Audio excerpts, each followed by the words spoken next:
If your life were a book and you were the author, how would you want your story to go? That's the question that changed my life forever. Growing up in the hot Las Vegas desert, all I wanted was to be free. I would daydream about traveling the world, living in a place where it snowed, and I would picture all of the stories that I would go on to tell.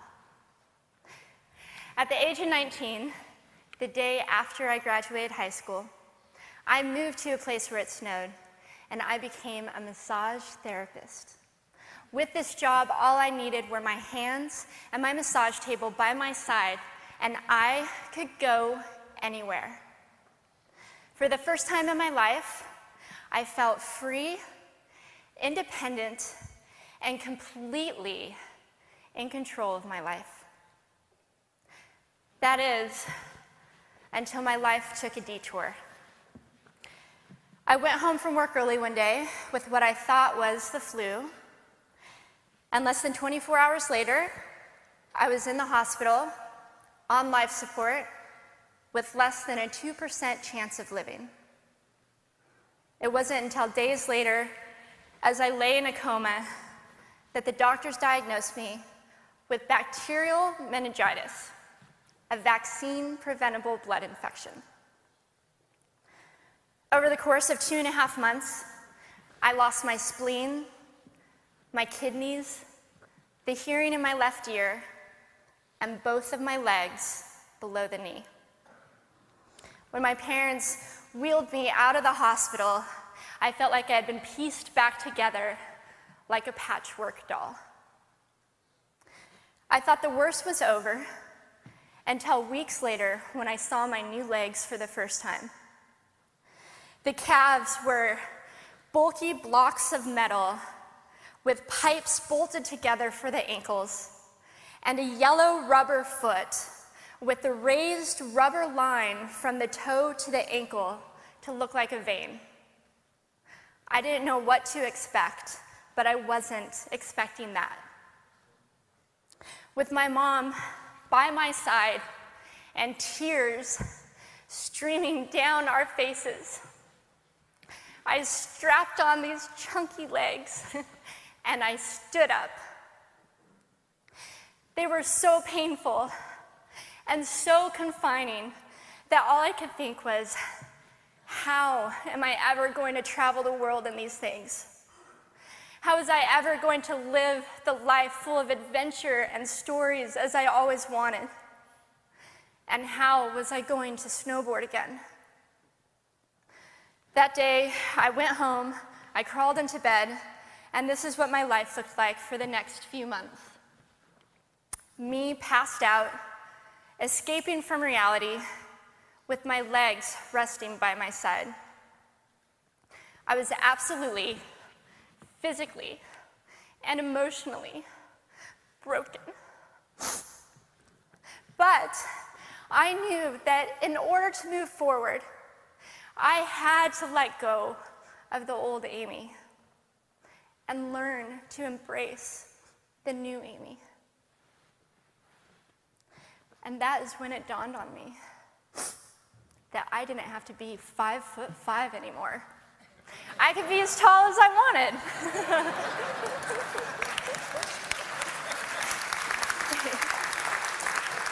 Or as short as I wanted, depending on who I was dating. And if I snowboarded again, my feet aren't going to get cold. And best of all, I thought, I can make my feet the size of all the shoes that are on the sales rack. And I did. So there were benefits here. It was this moment that I asked myself that life-defining question.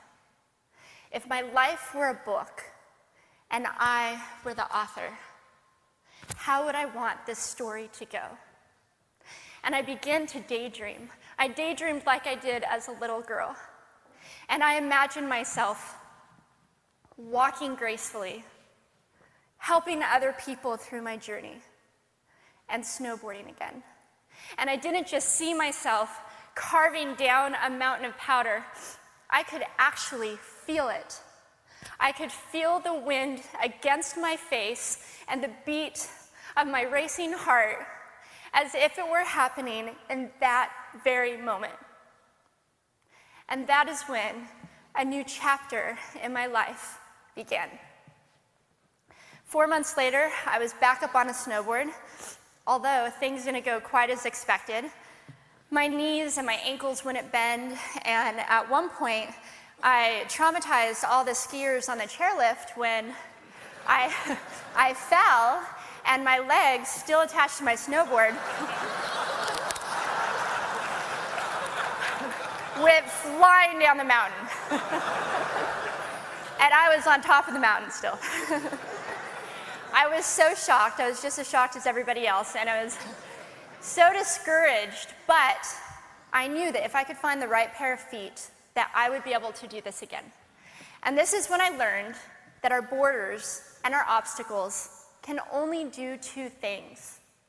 One, stop us in our tracks, or two, force us to get creative. I did a year of research, still couldn't figure out what kind of legs to use, couldn't find any resources that could help me. So I decided to make a pair myself. My leg maker and I put random parts together, and we made a pair of feet that I could snowboard in. As you can see, rusted bolts, rubber, wood, and neon pink duct tape. And yes, I can change my toenail polish.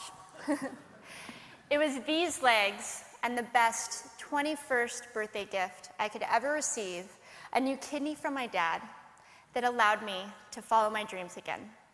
I started snowboarding, then I went back to work, then I went back to school, then in 2005 I co-founded a nonprofit organization for youth and young adults with physical disabilities so they could get involved with action sports. From there, I had the opportunity to go to South Africa, where I helped to put shoes on thousands of children's feet so they could attend school. And just this past February, I won 2 back-to-back World Cup gold medals.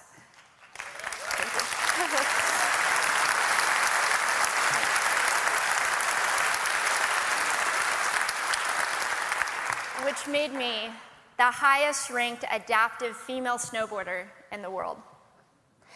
11 years ago, when I lost my legs, I had no idea what to expect. But if you asked me today if I would ever want to change my situation, I would have to say no.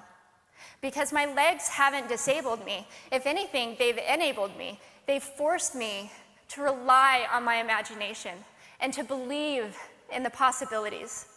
And that's why I believe that our imaginations can be used as tools for breaking through borders. Because in our minds, we can do anything, and we can be anything. It's believing in those dreams and facing our fears head on that allows us to live our lives beyond our limits.